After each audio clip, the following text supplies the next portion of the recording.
What's going on, everybody? RJ Ochoa here from SB Nation's bloggingtheboys.com. Hope all is well wherever you are. We hope you're happy, safe, healthy, that you had a very happy new year. It is our official Dallas Cowboys postgame show here at Blogging the Boys. The Dallas Cowboys falling in the penultimate week of the regular season, 25-22, the final score.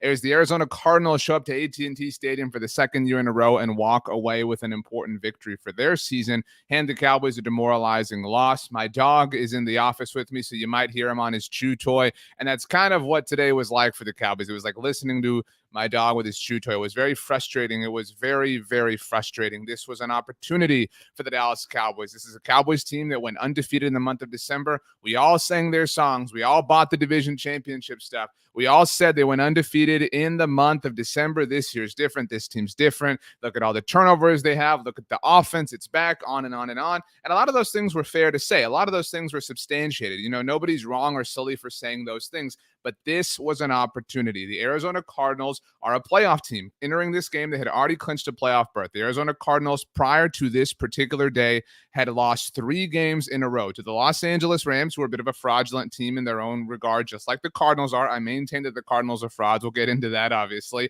They lost to the Detroit Lions, which was super embarrassing. And then they followed that up with a loss to the Indianapolis Colts a week ago on Christmas night. So you got a Cardinals team that, while on one hand of that coin, or one side of that coin rather, was very desperate for a win, was very desperate to kind of put the skid on this losing streak and really kind of announce themselves. Maybe you think they get up for the Cowboys like a lot of teams tend to do, whatever the case may be. And then you've got a Cowboys team who's got an actual playoff team, unlike the New Orleans Saints or the Washington football team twice over or the New York Giants. You've got a team that is legitimate, that is going to be playing in the tournament that starts 2 weeks from this week, and you are going to have a chance on Sunday, January 2nd, the first game you are going to play in 2022, to show the world that you are not just a team that beats up on the tomato cans across the NFL. You had that opportunity. This was a statement opportunity. You already locked up the division. You had a big 56-14 win last week. Again, we all sang your songs, and you blew it, Dallas Cowboys. You did. You blew it. You blew it. You blew it. Now, here's the thing. I'm going to say here, and I know you're going to be frustrated to hear this, but the Cowboys have all of their goals in front of them. If you want the Cowboys to win the Super Bowl like I do, and I obviously know that you do, they can still do that this season. Yeah, right, RJ. The Cowboys aren't going to win the Super Bowl. They're probably not if they play like this, but it is still possible. They are still going to host a playoff game 2 weeks from now, whether that's on Saturday or Sunday, or if they draw that Monday game, we'll ultimately see. But the Cowboys can still accomplish all of those things. However, this is a really frustrating thing because now we have to put up with all these questions about, are they just a team that beats the really bad teams? Are they actually a team that can compete? Can they go toe-to-toe? Because, look, the Cowboys are going to host maybe this Arizona Cardinals team, maybe the Los Angeles Rams in the wild card round of the playoffs. Maybe, you know, that looks really like, I was going to say maybe, but there really are no other permutations that could ultimately play themselves out. And maybe if you are a true optimistic person, you believe, maybe you've been the person saying Kellen Moore is just saving all his good stuff for the playoffs. Maybe you want to believe that Kellen Moore and the Cowboys were hiding things because they were worried about playing the Cardinals 2 weeks from now. I don't buy into any of that. I think the Cowboys fell flat. I think they had an opportunity to prove that this season was a little bit different for them, and they missed that opportunity. Again, it doesn't mean that their season is over, that they're losers, that they're not going to accomplish anything, but it's hard to believe that they are going to get title number 6 here in 2022 based on the way that they lost to the Arizona Cardinals. So that is my opening diatribe regarding the Dallas Cowboys. The Green Bay Packers are about to play. If you're watching us, we do obviously podcast this show for you as well. You can see the TV light flickering on my face. They don't have anything to play for now. The Green Bay Packers are about to be the 1 seed in the NFC. The Tampa Bay Buccaneers won on Sunday, so that goes that. The Cowboys are very likely going to be the 4 seed in the NFC playoff picture, but we have this game to discuss and put to bed before we fully move on towards Week 18. This is your post-game show. I am merely your puppet. Whatever you want to talk about, whatever subjects you want to hit, you tell me. We will get to our winners and losers. I write about this every week at bloggingtheboys.com. Spoiler alert, 10 losers, no winners. You don't get a winner from me here, Dallas Cowboys. You get only losers as a result of this game. So let's go ahead and start. F-Kit Crutch, thank you for the super chat, says, too many words. Oh, and Kellen Moore is a problem. I would absolutely love to hear what Kellen Moore is going to tell the Jacksonville Jaguars in his head coaching interview this week. There are a lot of people, when the word came out rather this past week, that Kellen Moore and Dan Quinn were sought after candidates by the Jaguars. We asked people at Block of the Boys, who would you rather the Cowboys hold on to if you could control it, Kellen Moore or Dan Quinn? I know the Cowboys defense wasn't their best self today against the Arizona Cardinals, but I don't know how you can say Kellen Moore. I really don't. I'm not out on Kellen Moore, but I am so far removed from the all the way in that I was early back in the early days of this season. So Kellen, good luck in the interview, man. Hope it goes well for you. Eli Perkins, thank you for the super chat, says, we are frauds. We lose to the good teams and beat the bad teams. Only a homer will justify this loss. We are not going anywhere in the playoffs. Shrug emoji. Here's the thing, Eli. I maintain, all right, I stand by the notion that the Arizona Cardinals are frauds. I cannot believe in the Arizona Cardinals because they lost to the Detroit Lions. That is a sign, a mark of a fraudulent team, in my humble opinion. However, if you are the team that then loses to that team like the Dallas Cowboys, then you are frauds. And you know what? The Cowboys, they're going to have some snarky comments this week. They're going to say, anybody who doesn't want to believe in us, anybody who wants to jump off the bandwagon, like Dak Prescott said about a month ago when the offense was struggling, you know what, guys? You're playing pretty badly. You know what? It's fair for people to wonder. It's not just something that you can say, they'll work it out. It's going to be fine. Yes, they're going to the playoffs. Yes, they won the NFC East, but we want more. We demand more. We want to see more. We're tired of just getting one cap and t-shirt every single season or every other season or every 3 seasons when it comes to this particular team. This is not a performance indicative that more is on the way. So really tough day. It's hard to deny right now that the Dallas Cowboys are frauds. Indeed, I agree with you, Eli. Raul Duke says, bye, Kellen. Tough to say what Kellen Moore's future holds. Again, we'll see if he lands any sort of coaching interviews. Christopher Summers says the whole team is a loser, and if the Cowboys are the 4th seed, then fire all the coaches, including Mike. See, we don't have to live in these extremes. The Cowboys are going to be a playoff team. Like, the season isn't like an abject failure. Yes, it's a failure in a lot of senses today, but let's relax on fire people for being the 4 seed, especially in an NFL year that things were so crazy in. But it was there for the taking for the Dallas Cowboys, and that is why we are frustrated. Nathan Payne says, first loser, Greg Zuerlein. Tina Lewis says, tell Greg to take a hike. Now, here's the thing.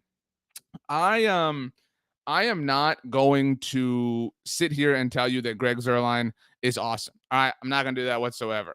However, I don't think it's fair to blame Greg Zuerlein in the sense, before you freak out, in the sense that this offense was on fire last week. This offense could do no wrong last week. We cannot be relying on field goals and very little performance from the offense. The offense did come alive a little bit, in the fourth quarter as things got exciting. You had the late touchdown to Amari Cooper, obviously, but you cannot, Greg has his faults. Like, I'm with you here. Fine. You want to put him in the loser category. I did not list him in my loser category because there are more people to expect more from. Greg is not one of the most talented players on this team. I know that John Fossil certainly believes he is, but I don't really like. I'm not passionate about this take. Now, Kevin says it is fair to blame Zuerlein. He has one job.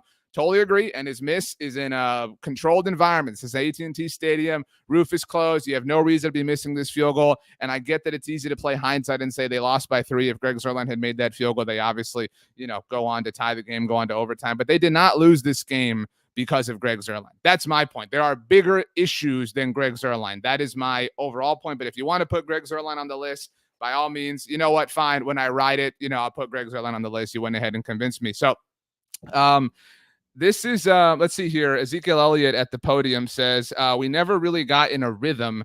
We got to play better. We got to start faster. Okay. What does that mean? By the way, Zeke did make the losers list for me. I'm not trying to turn this into Tony Pollard versus Zeke, and they should play one, they should play another, whatever. And Zeke, to his credit, is dealing with and playing through injury. Good for him. But man, it is not, it's just not there, man. And like saying this, and I get like, what do you expect Zeke to say? I got that. Obviously, he's going to say, that's the kind of line the Cowboys are going to use, obviously, in the aftermath of this loss. And to be clear, they just lost a game after winning 4 games in a row. There's a lot of context that's necessary all the way around. But Zeke, man, we don't want to hear this. Like, you've got to start faster. Of course you do. Like, you've got to start faster. And by the way, not on the losers list, but Troy Aikman, not his finest broadcast. I love Troy. Will forever love Troy. But Troy, actually, at one point in this game, if you were watching the broadcast, maybe you listened to the radio, maybe you watched on silent, maybe you were at a bar or something like that. Troy Aikman said that Zeke Elliott has a burst and is very fast, and that is an element to this Dallas Cowboys offense. Troy, no, that's not a thing. I don't know what team you've been watching, but it is what it is. Anyway, Anthony Martagone, thank you for the super chat. Says tough to watch. Hopefully this puts a chip on their shoulder. Not the end of the world, but coaching mistakes, penalties, and shaky Dak play worries me. I understand this mentality, and ultimately this is what the sentiment I share. Right, we're all hoping that this wakes them up. This is the beginning of the run.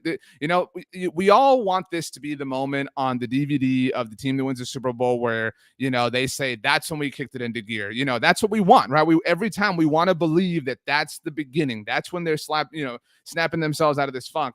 And it just, okay, Denver, the win against Atlanta kind of supported. Wow, okay, they got the monkey butt. They really got humbled. But, it's just been this kind of funk. It's just been over and over and over again. And you've got, you look at it really since the win in New England, they have two performances that have left us satisfied. And it was against Atlanta, obviously the thrashing of Atlanta. And then they obviously had the big win last week against Washington. And I know what legitimate teams have they beaten this year. It's hard to find one. It really is. And that's tough. I mean, believe me, I would love to sit here and lie to you and say it's all going to work out. It's all going to be fine. They're going to come out and they might very well beat this Cardinals team 2 weeks from now. They might do that. But today, what is so troubling, and we've got a comment here from Hemku that says, RJ, what is your panic meter at? Interestingly enough, this comment from Hemku is a Phoenix Suns logo. So I don't know if, what happened here, not being a Cardinals fan, interesting story. I would love to find the origin there, but my panic on a 1 to 10 scale, if we're talking 1 to 10, I am probably at like a 6.5, 7 right now, because it's not just that the Cowboys lost. And this is what I think because you run into the homers, you run into the people who say, oh, it's fine, whatever. And some of that is true. Like it doesn't have to be all or not. It doesn't have to be they're perfect, they're infallible, they're going to win the Super Bowl. It also doesn't have to be the sky is falling, this is the worst team to ever exist, fire everybody. The truth, as it often is in everything in life, is somewhere in the middle. And so my panic is like at a 6.5, 7, because this Cowboys team is super healthy. And they are the only team in the NFL. And by the way, thoughts and prayers to Michael Gallup. I have not seen anything yet, and we'll, of course, keep you updated here throughout the postgame show and at bloggingtheboys.com in the aftermath if nothing is reported while we're on here today. If any of you do see something while we're on here today, please let me know. But with the exception of Michael Gallup, rather entering this game, the Cowboys were arguably the healthiest team in the playoff picture. Tyron Smith returned to this game. So you had the entire offensive line healthy, and it's full sort of assimilation the way we wanted to see this offensive line. Dak is healthy. Zeke is healthy. Tony Pollard's healthy again. You got Amari and CeeDee and Michael Gallup. Again, prior to the game, you got Dalton Schultz on defense. DeMarcus Lawrence is back. Randy Gregory's good. Micah Parsons is there. Donovan Wilson's back. You have every single thing going your way. Meanwhile, the Arizona Cardinals, they're without DeAndre Hopkins. They're without James Conner. They're without Rondale Moore. They have all these hurdles. They've lost 3 games in a row, 2 to Jared Goff and to Carson Wentz over the last couple of weeks. So you are in the most enviable position possible if you're the Cowboys entering this game, where the Cardinals are just, holding on, looking for any sort of, blip on the radar, any sign of life. And so that's why I think it's fair to, if maybe I'm too conservative, honestly, at 6.5, 7, it's fair if you're at 8, 8.5, because this Cowboys team was supposed to be in this unique position. I wrote an article yesterday at our site that, said this was the most confident I felt about the Cowboys entering a playoff run since 2007. And a big reason for that was, everything was going good for them. It's tough. It's a tough loss to take in a lot of senses. Let's see. Joel says that fumble by Dak was a big play, changed everything at the end. It really did. Another loser. I think it goes without saying. Dak Prescott. I don't know. I mean, we all want Dak to play well, right? We would all love that.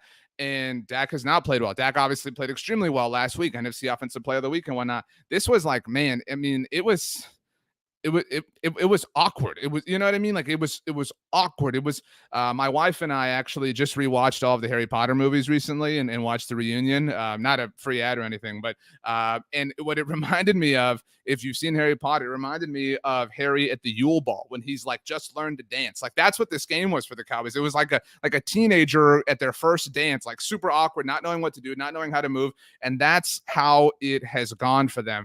Unless, everything is perfect, it is chaos in a terrible way.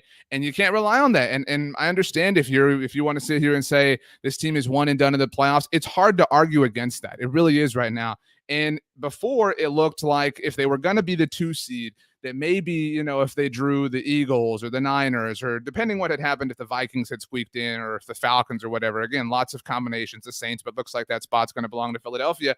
It looked like, okay, they'll get a game against a really bad Eagles team and they'll get to the divisional round. So, okay, let's party. Let's do this. We'll get past the Eagles and the fright that game presents. But now, I mean, I just, I don't know. I don't know what's happened. It's hard to understand. You look at what changed, and that's where Dak, he did kind of run a little bit in this game, had the fumble when he was running. And so in a weird way, I kind of don't put the fumble on Dak because he was getting out of the pocket. We want to see that. We've asked to see that all season long. But last week, what worked really well for you, Kellen Moore, was the hurry up, was moving and grooving and not wasting time. And so, Kellen Moore, buddy, I mean, good luck with your interview against the Jaguars again. But I mean, Kellen, I think we have been so quick to elevate Kellen to this elite stratosphere of offensive minds, and he's clearly not there. I think we forget that this is Kellen Moore's 4th year coaching in the NFL. Period. And you see that. We've seen that a lot over the second half of this season. So it's frustrating. So Kellen Moore, an absolute, in the context of this game, a loser. Really, really, we sit here every week. We, tweet and we talk and we chat and whatever, and we talk about all the weapons on this Cowboys offense. And again, fully healthy, having the full complement of weaponry the Dallas Cowboys did today against the Arizona Cardinals. And it's still not enough. A lot of you saying run the ball. Hector Gonzalez says run the ball. You know what, Kellen? Run the ball, but run it with your better running back. I mean, run it with Tony Pollard. There's no need,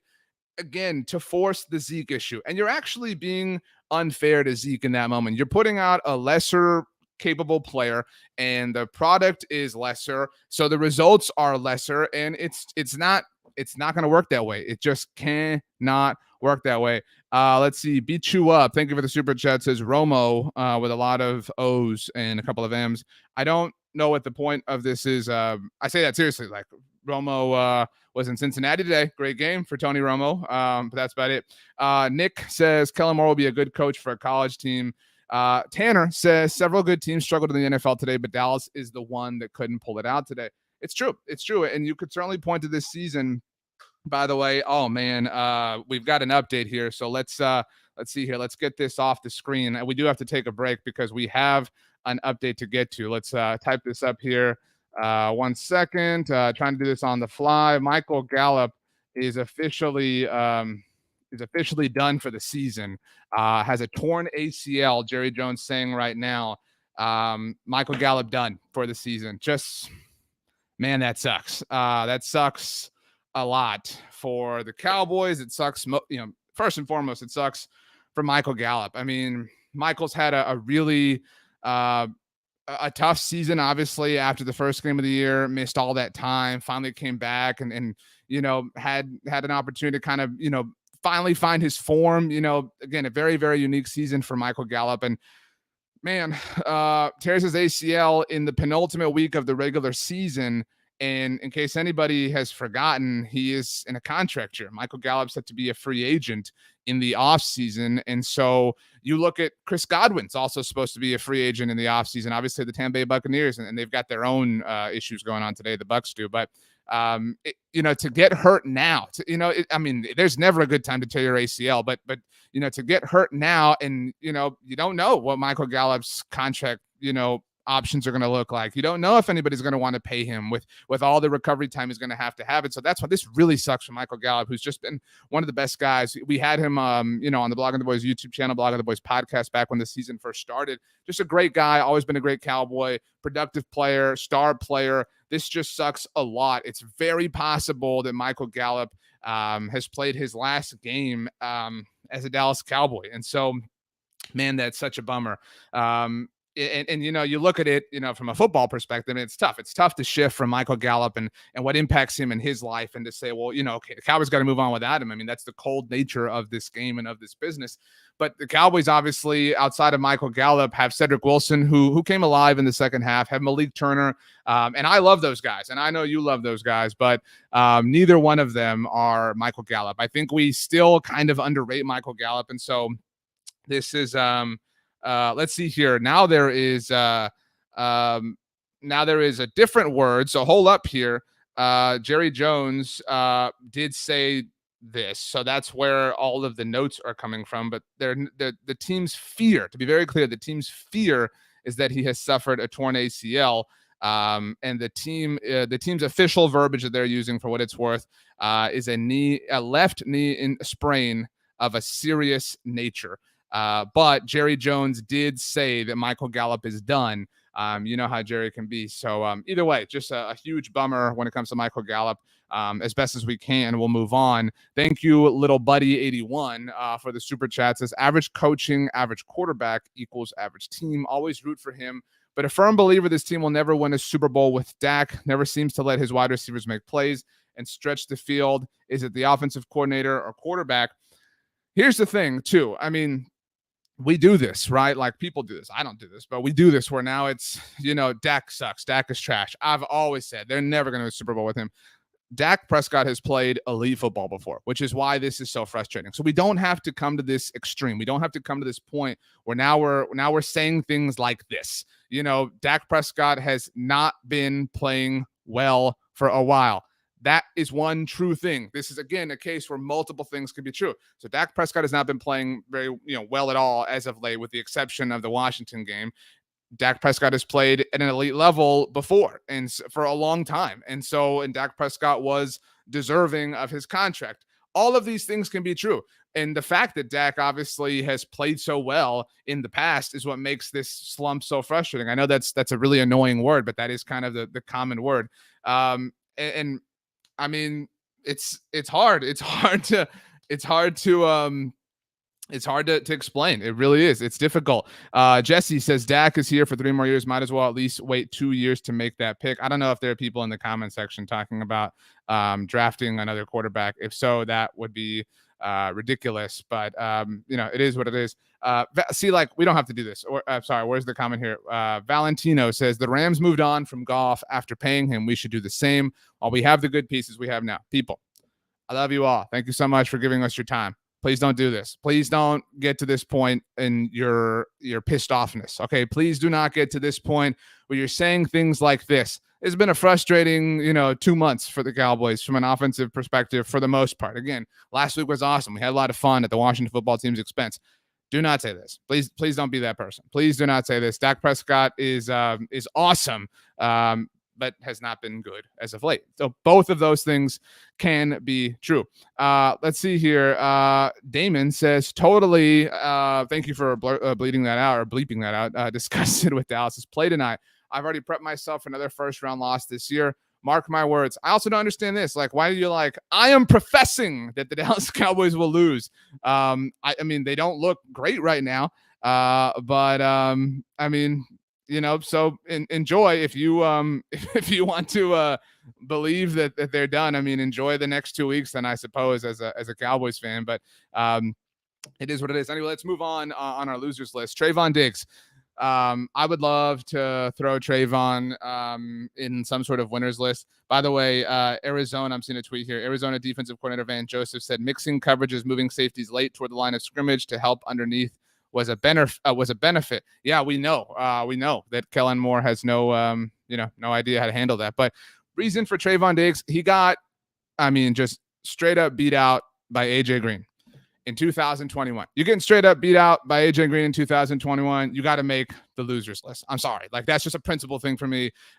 You cannot get beat in a foot race by AJ Green in 2021. Actually, not even 2021, in 2022. Jorge says RJ Anthony Brown, huge loser. I thought Anthony Brown had a really nice start to the game. To be very clear, really nice start to the game. That quickly dissipated. Anthony Brown on the losers list. I mean, what can we say about Anthony Brown that we haven't said already? He's He's an average player. So sometimes you're going to get average results. Sometimes you're going to get not average results. That's just who he is. And when things, when you play a very talented quarterback like Kyler Murray, they're going to pick on you. And that's what happened. Anthony Brown got picked on. He gets picked on more often than anybody else. And he's a target in that sense. And he has had nice moments this year. He had the moment on the sideline from DallasCowboys.com where he said, why do I have to keep proving it to them or something like that? This would be why. This is the why. Anthony Brown, Brian Bradford. Oh man, curse dropped interception too. Seriously, that was painful. And I think J-Ron's been awesome for this team relative to expectation, especially. But tough. You cannot just drop an interception like that in a game that's this tight. So that's tough. I also have Donovan Wilson on the losers list, which hurts me as a fighting Texas Aggie. But Donovan Wilson, early in the second half, Arizona comes out, and on third down, Donovan Wilson gets his ankles broken. On third down, Arizona picks up a first down, and then the big bomb to AJ Green happens. They're able to get points off that drive. The Cowboys then have to punt on their ensuing offensive possession. And so Donovan Wilson had a chance. He did have a big third down stop on Kyler Murray one-on-one late in the game, so he did kind of make up for it. But that was a moment where he just got worked a little bit, and that kind of happened, to everybody. I don't know anybody who didn't get worked in this game. Last player, because we do have some other things on the losers list. This is a unique game where we're upset in a unique way. Let's see. Russell, by the way, before we get back to that, says it's not the end of the world, guys. Still home, first playoff game. Just relax. Again, oh man, goodness gracious. Actually, let's segue into this. So first of all, Russell, you say it's not the end of the world. I don't think anyone's saying it's the end of the world. I think what people are saying is, I am nervous about 2 weeks from now. That's what people are saying. And you're always going to be nervous. It's the playoffs, to be very clear. But I am nervous because I don't have a lot of trust that this team can handle it. I mean, it's very possible that this Cardinals team is who the Cowboys draw in the wild card round. And so it's fair to wonder whether or not they can beat them, because they clearly can't. I mean, they didn't today. So that is certainly troubling, excuse me. But okay, let's see. I wanted to pull up this comment here, or not pull up this comment, but CeeDee Lamb speaking after the game. We don't have to do this, oh, goodness gracious. Okay, we've got 2 tweets to read here, and I really don't want to just be negative, but hey, we're all here to be honest with each other. It's the holidays, right? We're all gathered around. CeeDee Lamb after the game just said, I feel like the refs dictated that game. That is a tweet from Josh Clark of 105.3 The Fan. Josh, great guy, on Twitter at Josh Clark 105.3. Next tweet comes to us from David Hellman of DallasCowboys.com, on Twitter at HellmanDC. Mike McCarthy's message to the team after the game, according to Leighton Vander Esch, Leighton's exact quote is, we've got to keep battling with everybody, not just the other team, if you catch my drift. So CeeDee outright, straight up saying, I feel like the refs dictated that game. Leighton basically comes out and says, Mike McCarthy, his message to us is, we got to fight everybody, not just the other team. So who are you fighting? I mean, you're not fighting, Troy and Buck up in the booth. So Mike McCarthy, seemingly, it would seem, if we're connecting dots in the right way, is somewhat blaming the officials in this game. Now, I get it. If you want to sit here and you want to complain and you want to be morose about the fact that the Cowboys could not challenge the would-be fumble near the end of the game, I'm fine with that. If you feel that way, I'm not going to really fight you on that. Fine. Good for you. Shout out Olivia Rodrigo. Great initials. They're backwards, but great initials nonetheless.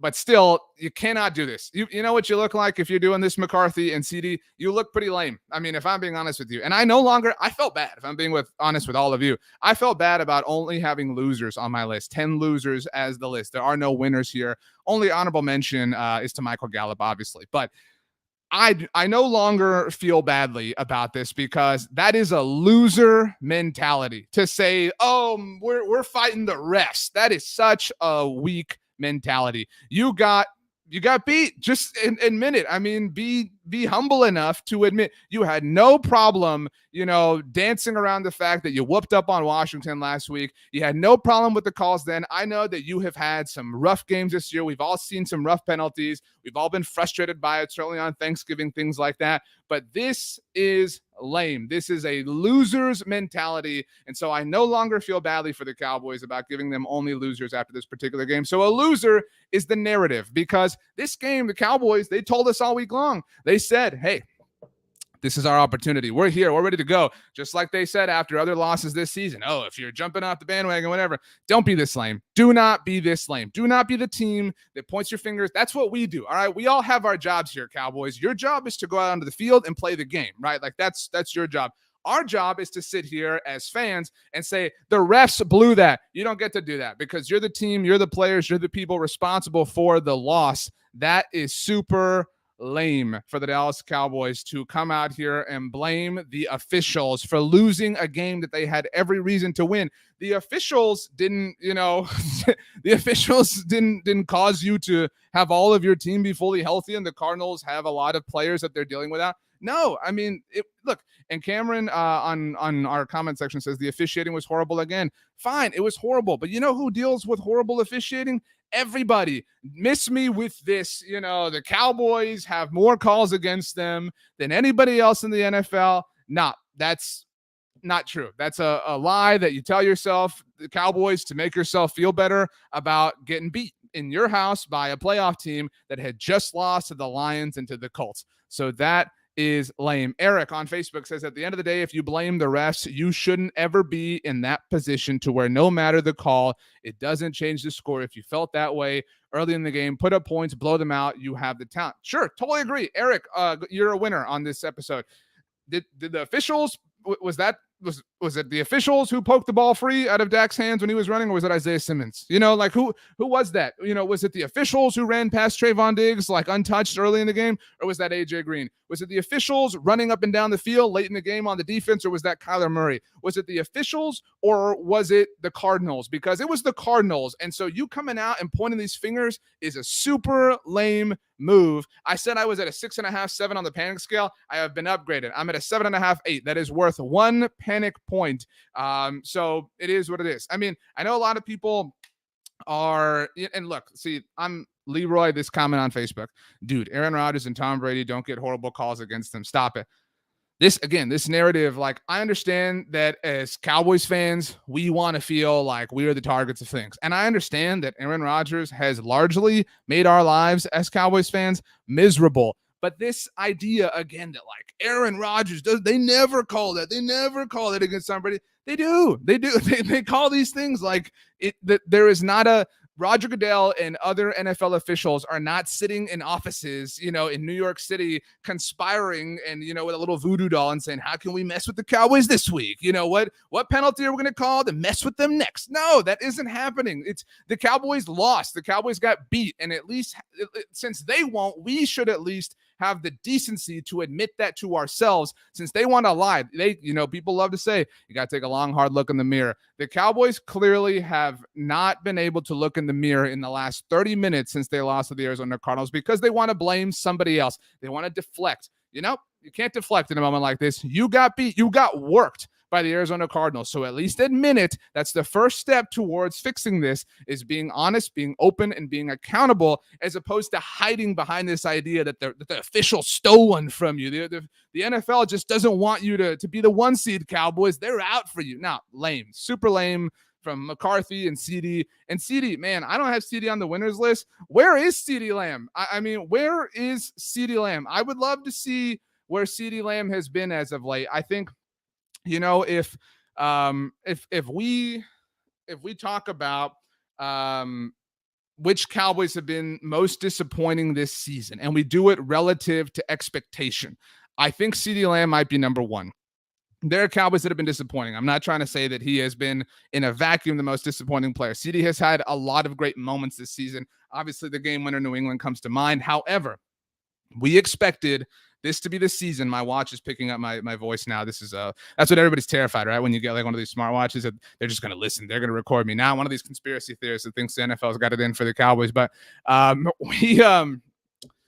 we expected the alpha CD to show up. That's who we did. What we expected. We expected Raul Duke, by the way, says he's been returning kicks for 4 to 6 yards, RJ.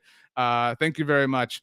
Anyway, look, CeeDee Lamb was supposed to take over the season. This was supposed to be the year of CeeDee. He was supposed to become, the guy for the Cowboys, the top wide receiver. And Amari Cooper has been awesome this year, but CeeDee, like, where were you this game? I mean, he had 3 catches, 51 yards, but not a great game for CeeDee. Where have you been? Where are the big plays? CeeDee had a great game last week. Really made some tough contested catches. Really came back from the poor showing against the New York Giants. But CeeDee, if you go off and you're just dominating, moment in, moment out, series in, series out, and then you want to come in and blame the refs, fine, I'm cool with that. But if you're largely absent, again, 17 yards a catch, good for you. But if you're largely absent and then you're coming out and blaming the refs, no, I'm not about that. That's not for me.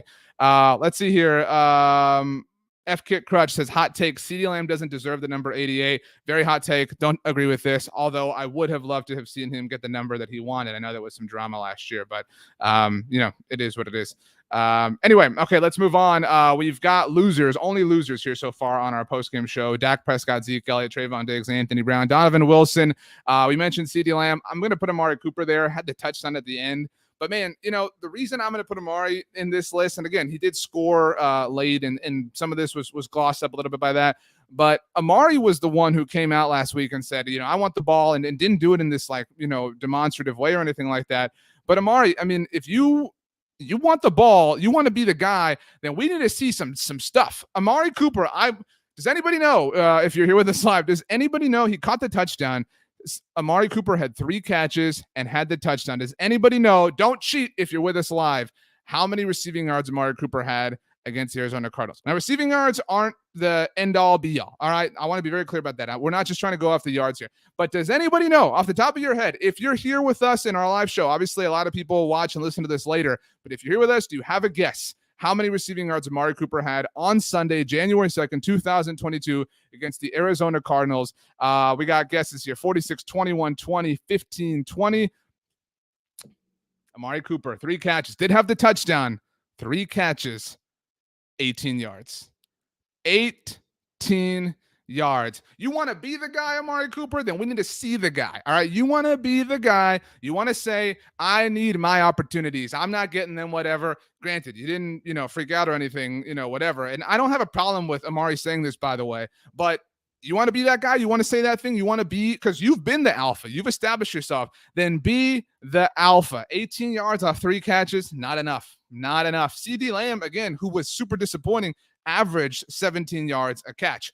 Now, Kevin says, how many targets did Amari have? We can obviously blame this on Dak Prescott a little bit, but 7 targets. The leader in targets for the Cowboys against Arizona was Dalton Schultz, targeted 10 times, 6 catches, 54 yards. Second leader on the team, second leading receiver or pass catcher on the team was Amari Cooper. 7 targets, 3 catches, 18 yards, and the touchdown, a long of 9 yards. That means Amari's 2 other catches went for a combined 9 yards. There's some awesome math for me. But I mean, you want to be the guy, Amari? You want to be the guy? Y'all want to be the guys? Y'all want to have fun with your benches and when you're dominating division rivals? Then at the very least, be the guy. Don't just talk about it. Be about it. Great line right there. Anyway, let's see here. Let's go Stannis. Stannis Targaryen here. What's up? Dak hasn't been accurate at all. No, I mean, again, it's tough. I mean, right now, Dak has been awful. Caleb Swanson says, offensive line is easily my biggest concern for the remainder of the season. Without consistent play from there, we have no run game and get no protection for Dak. The O-line has, we're all Cowboys fans. And so we all know that this offensive line isn't what a lot of people think it is. You get the people who parachute in for games every now and then, right? You've got friends who are fans of different teams. And so those people think this Cowboys offensive line is awesome because it's been awesome for a long time. It's not. And this offensive line got worked. I actually don't know the answer. How many passes got batted down at the line of scrimmage? I mean, this offensive line got worked by an Arizona Cardinals team that did not even feature J.J. Watt. And so, I mean, man, we can sit here and rightfully blame Dak and Amari and CeeDee and Zeke and everybody, but the O-line just did not have a great game. Very, very, very difficult.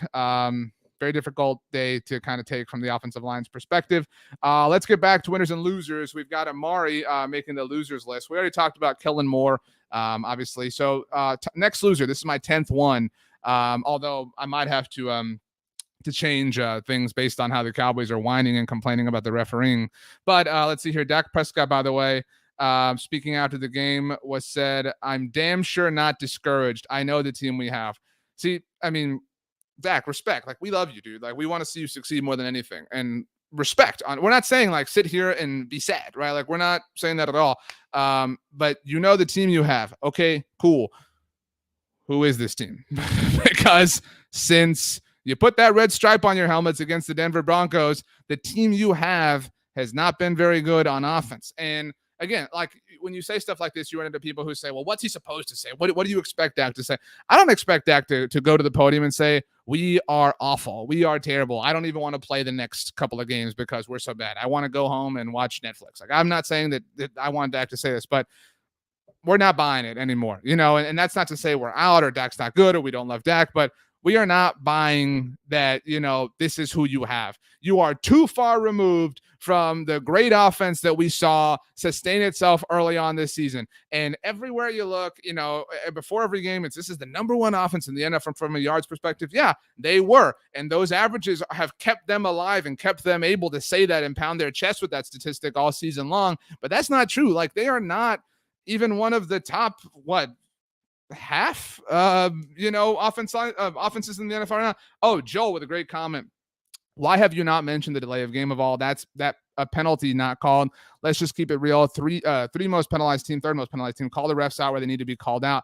Look, the officiating was bad, and I actually did not think that you were making this point on your comment, Joel. But the delay of game that Dak Prescott took on the 2-point conversion, and you can partly put this on the coaching staff. I realize that cannot happen. You cannot take a delay of game on that 2-point conversion. You can't. You just absolutely can't. There's no excuse for that. Horrendous mistake by Dak Prescott. Horrific mistake. Awful mistake by Dak Prescott. Again, you can put, Mike McCarthy and Kellen Moore in that boat as well. You cannot have that miscommunication happen because guess what? And there's a lot of people who do not understand this, but when you are down by 15 points late in the game like that and you score a touchdown, it is automatically known that you are going to go for 2. I don't want to hear anybody say, no, you don't go for 2. You kick the extra point. You make it a 1-point game. The logic on this has been discussed ad nauseum a million different times. Shout out to Baltimore Ravens head coach John Harbaugh, because if you do not know why the Cowboys were going to go for 2 when they were down by 15, scored a touchdown,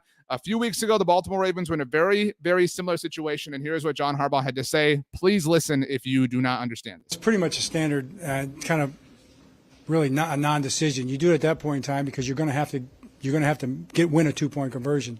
So you understand if you get it or don't get it early where you're at going from there, how many possessions you're going to need and what you're going to have to do. If you wait till the last 2-point conversion and you don't get it, the game's over. You've lost. So you try it early. We're in a 7-point game. We know where we stand. We don't get it. We're in a 9-point game, and we know that we need 2 possessions.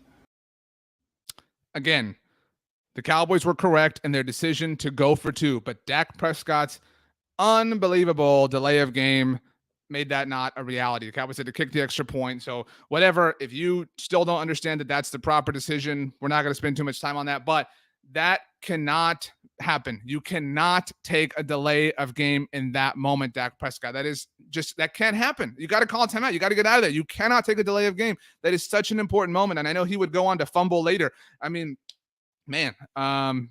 Brody says it wasn't Dak's fault. It was the coaches. Again, I put blame on the coaching staff, but Dak Prescott's the guy at the line of scrimmage right there. You cannot take that. You have to call a timeout. Now, I understand the comment now because Brody says, why are you hating on Dak so much today? Look at the stats. Brody, let's be very clear here. I love Dak Prescott. I want to see Dak succeed almost as much as I want to see the Dallas Cowboys succeed, obviously. I love Dak Prescott. Most of the people here, Brody, love Dak Prescott. We all want to see Dak lift the Lombardi, be Super Bowl MVP. We all wanted him to win MVP this year. His return has been such an amazing story. And like I said early on, he is still somebody who can be regarded as an elite quarterback. He still has that in him. We saw it last week. On and on and on. Very deserving of the contract. Awesome. Dak is awesome. Dak is great. Dak is great. We're not here to say that Dak is trash or anything, but Dak has played awfully as of late. Dak has been terrible over the last 6-7 weeks. I mean, the Cowboys won at times in spite of Dak Prescott, and Dak was not great today. Dak was fine. He was not as bad as he's been. He was not the same Dak that played against Denver, that played against Vegas or Kansas City, or even in the wins they had against Washington the first time, or New Orleans or New York. But he was bad. I mean, you cannot you cannot take that delay of game. You cannot fumble at the end. I mean, it's okay. It's okay to say that Dak sometimes isn't perfect, and it's tough. See, I disagree with Chris that says he's just not a great QB, doesn't win big games or playoff games. A lot of quarterbacks can beat bad teams way overpaid. Dak Prescott has won playoff games before. He's won a playoff game. He beat the Seattle Seahawks 3 years ago. He might win a playoff game this year. I think he's a great quarterback that has played very, very poorly basically since mid-November, which is tough considering we're now in January. But let's move on. Final loser. I kind of danced around this, but Mike McCarthy, especially finding out that Mike McCarthy is saying that the Cowboys were somewhat playing against the officials. I mean, come on, Mike. Seriously, dude, chill out. We don't need this. You lost. Just accept it. Move on. The world is not ending, as we've said many times. It's frustrating, but do not do this. Do not be the team that blames something else or whatever. I mean, you lost. Just own it. Just admit it. It's okay. We'll move on. But let's see here, because Dak just said something that I want to get to now. We are at a place, and because we jumped on immediately after the game, we're waiting to see how everything ultimately shakes out. But it looks like the Dallas Cowboys are very likely going to be the 4 seed in the NFC. And I say looks like because they might actually already be the 4 seed. Although certain things can change, but they're about cemented into the 4 seed, the Dallas Cowboys. So it looks like, again, the Cowboys are going to be the lowest seeded division winner in the NFC. And what's important is about this, the reason this is a discussion, is week 17 is now over for the Dallas Cowboys, but they still have week 18. Now, the Philadelphia Eagles, if the Minnesota Vikings lose tonight, right now, as this game's about to begin, for my own personal interest, I hope Dalvin Cook does not have a big game. Just, no big deal. But if you could all hope that with me, that would be awesome. Let's see here. I lost my train of thought. Anyway, the Cowboys, again, going to be the 4 seed, and in all actuality. And so if you are the Dallas Cowboys, I would like to ask you this question. If you are the Dallas Cowboys, you're in charge. You make all the decisions when it comes to the Cowboys. Do you play your starters next week against Philadelphia? And again, Philly is in with a Vikings loss right now. So they actually might not have anything to play for, the Eagles. So if you are the Dallas Cowboys, you're in charge. Do you start or bench? Those are the answers we're looking for here. Start or bench your starters. And we'll just kind of throw out a vague, ambiguous net. Starters. We're talking Dak. We're talking Zeke. Throw anybody you want. Micah, DeMarcus Lawrence, Randy Gregory, Trayvon Diggs. Again, we'll put anybody you want. We're casting a wide net here. But do you start them or do you bench them? Because Dak Prescott right now at the podium says, I plan on playing, . Cool, Dak. That's great. However, you can say that, but that's a terrible idea. Raul gets it right here. Raul has the comment that should, I think, hit home with everybody. Who says, rest everyone. We just lost Gallup. In fact, you lost Michael Gallup on a touchdown. You lost Michael Gallup scoring a touchdown. You just learned how precious life in the NFL is. It can be taken from you in a moment. It can be taken from you in an instant. It can be taken from you like that. And so you cannot, under any circumstances, in my opinion, play your starters. Now, Carlton says, I would sit Tyron Smith. Now, maybe whoever you are, if watching or listening, maybe you have a list, right? You have a list of people, I've got Tyron, I've got Zach, I've got, Micah, whatever. Maybe you've got a list of however many players it is, 8, 10, 15, whatever. Those are the guys you wouldn't play. Dak is on my list. And I know there's a lot of people who are saying, like Dave right now says on YouTube, says start them all. Because a lot of people are of the mindset saying, well, you know what? I want to start him. I want to start him because I don't want to see, I don't want this game against Arizona to be their last bit. I want, this can't be it. Now I need to see more. I've got to see more before the playoffs. All right. I got to see him. They got to prove it to me before the playoffs start. Nobody needs to do this. All right. We don't have to be that silly about this. All right. it takes forever to get here. The Cowboys are in a situation where they can effectively manufacture their own bye. They're not going to have the actual first round bye, but this opportunity is precious. And so you cannot start everybody at the very least. You obviously have to field the team, have to play a game. But let's see here. This comment from Pedro says you have to assume risk. The starters need to play next week and get it right going into the playoffs. I disagree with this. Like, why? If you feel this way, if you feel with Pedro, if you feel that the Cowboys have to start, why? That is my question. Why do the starters have to play next week? If you share this mindset, if you share this mentality, if you share this disposition, why do you believe the starters have to play next week? Why? Because I'm assuming your answer is going to be, because you have to prove it. You gotta keep momentum, whatever. So Miguel says you get paid to play. Cool, but we're here. Like, it's not our money, Miguel. So I mean, like, I'm not paying them. You're not paying them. So I'm fine if they want to rest. Ecuador man says they can't go to the playoffs rusty. That's fine. They're still going to practice, but they don't have to play. Raul says Kellen needs a week off to put the playbook together. That's fine. Burmy Star, love you, Burmy Star, says momentum. I don't think momentum's a real thing. Plus, the Cowboys don't exactly have momentum. And even if you want to play this game, okay, fine. You're chasing momentum. What if you lose? Bro, what if you lose? Do you have negative momentum entering this game, entering the playoffs? Like, do you have negative momentum? And Pat also says momentum. So, I mean, yeah, like, that's fine to say, like, oh, I want to go out and I want to crush the Eagles 56-14, and I want to go into the playoffs with that kind of juice. The Cowboys just went into a pseudo playoff game with that exact kind of juice today and lost. Momentum is a myth. It's not a real thing. We don't have to chase it like it's some magical force or anything like that. And again, you could lose. So it is what it is. Russell says can't go into the playoffs with flat momentum. Nick says because they need the practice. They will still have practice throughout the week. They just won't play the game. Let's see here. Caleb says if we can move up from 4th, would it be worth fighting to jump up? Otherwise, I would rather keep them healthy. Now, something that is important context here is the Cowboys can, I believe, again, I haven't looked at this because we jumped on the show right away, but Tampa did win and the Rams did win.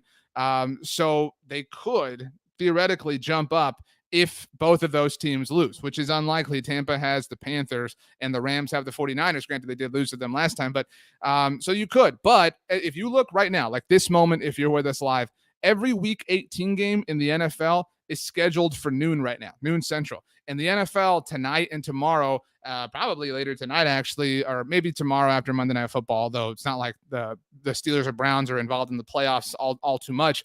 But the NFL will schedule the games that have more significance for Saturday afternoon, for obviously, Sunday afternoon and Sunday night. And so it's very possible that the Cowboys are playing, especially because the Eagles, if the Packers do win tonight, will have their playoff spot secured. It's very possible the Cowboys are playing before any of that information is known. Plus, again, it's unlikely that both of those teams lose. So while it's true that, if you can move up in seeding, you want to do that, the Cowboys might not know that you're going to have them. Now, Eli Perkins says, if we lose next week, most likely Eagles first round. Actually, no, because the Cowboys are, especially if they lose next week, the 4 seed in the NFC, their opponent is going to be the 5 seed, which is going to be either the Arizona Cardinals, which it probably will be, or the Los Angeles Rams. I don't know who I'd prefer of those two teams right now, honestly.